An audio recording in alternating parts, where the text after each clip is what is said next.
So you're going to apply for your investment visa extension and you're afraid that you might not have been able to satisfy the continuing requirements to show that you're making a substantial contribution to the economy of Hong Kong. What happens in that case if you get denied? Thank you for sharing great resources on the web.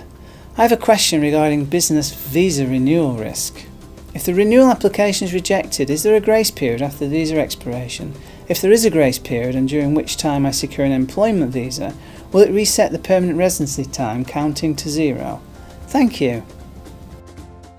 As a business investment visa applicant, the test for approval is that you need to show you can make a substantial contribution to the economy of Hong Kong.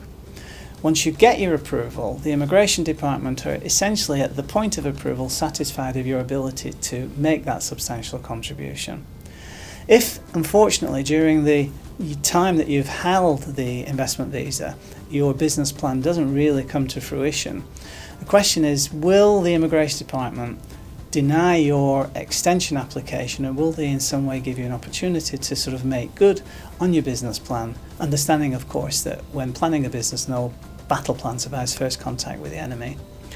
The Immigration Department usually keep those applicants who have been granted a business investment visa who upon review are not looking as though they're actually fully implementing the business plan that was originally projected.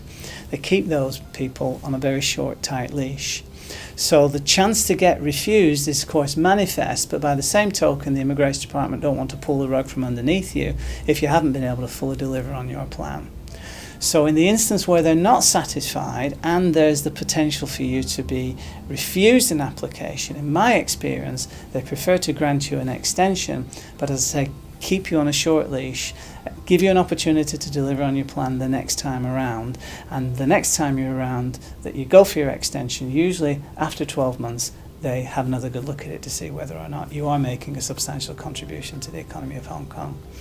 If you get refused, what will happen is the Immigration Department will typically grant you a very short extension, potentially if you're here as a visitor by now because your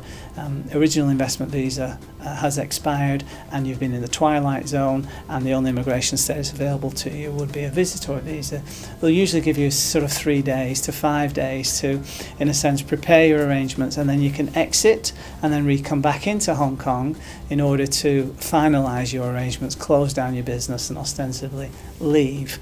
If on the other hand you decide that you want to stay even though your business investment visa extension has been denied, then you will be able to seek to adjust your status subsequently from visitor through to employment if you have received a job offer for which you are obviously a professional, that you possess special skills, knowledge and experience of value to are not readily available in Hong Kong, and that the compensation is broadly commensurate with market rates. In those circumstances you'll also expect the Immigration Department to receive from you an undertaking that you're going to close the business down and not engage in it any further, so that they will be satisfied that you won't be tempted to engage in the business on the side, which would be unapproved activity if you've been granted an employment visa subsequently.